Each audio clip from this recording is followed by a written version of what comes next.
సముద్రం అడుగున దాచిన బంగారాన్ని చూసాం, కానీ సముద్ర గర్భంలో దాచిన మందు సీసాల గురించి విన్నారా? అవును. ఒక్కో బాటిల్ కోసం ప్రపంచంలోని కోటీశ్వర్లు కోట్లాది రూపాయలు కుమ్మరిస్తున్నారు. అసలు కథ ఏంటంటే, వందల ఏళ్ల క్రితం సముద్రంలో మునిగిపోయిన నౌకల శకలాల నుండి బయటపడిన పాత వైన్స్ బాటిళ్లను రీసెర్చర్స్ టేస్ట్ చేశారు. వాటి టేస్ట్ మామూలు వైన్ కంటే అమృతంలా మైండ్ బ్లోయింగ్ గా ఉందట. దాంతో స్పెయిన్, క్రోషియా లాంటి దేశాల్లో ఇప్పుడు సముద్రాన్ని వైన్ సెల్లార్ గా మార్చేశారు. సముద్రంలో దాదాపు 40 మీటర్ల లోతున చీకట్లో స్థిరమైన చలిలో అలల కదలిక వల్ల ఈ వైన్ చాలా సాఫ్ట్ గా, అత్యంత రిచ్ టేస్ట్ తో తయారవుతుంది.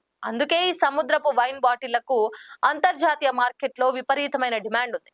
ఒక్కో బాటిల్ నుండి బయటకు తీయడానికి స్కూబా డ్రైవర్లు ప్రాణాలు పరంగా పెట్టాలి. అందుకే దీని రేట్లు అక్షరాల లక్షల్లో, కోట్లల్లో పలుకుతుంది. వీటికి ప్రకృతి సిద్ధంగా నాచు, గవ్వలు పట్టి చూడటానికి ఒక అద్భుతమైన ఆర్ట్ లా ఉంటాయి. మరి ఈ కాస్ట్లీ సముద్రపు వైన్ ని మీరు ఎప్పుడైనా టేస్ట్ చేయాలనుకుంటున్నారా? కామెంట్ చేయండి. మరిన్ని ఇంట్రెస్టింగ్ అప్డేట్స్ కోసం ఇప్పుడే like, share and subscribe. Like చేయండి, షేర్ చేయండి, సబ్స్క్రైబ్ చేయండి. మరిన్ని వీడియోల కోసం బెల్ సింబల్ పై క్లిక్ చేయండి.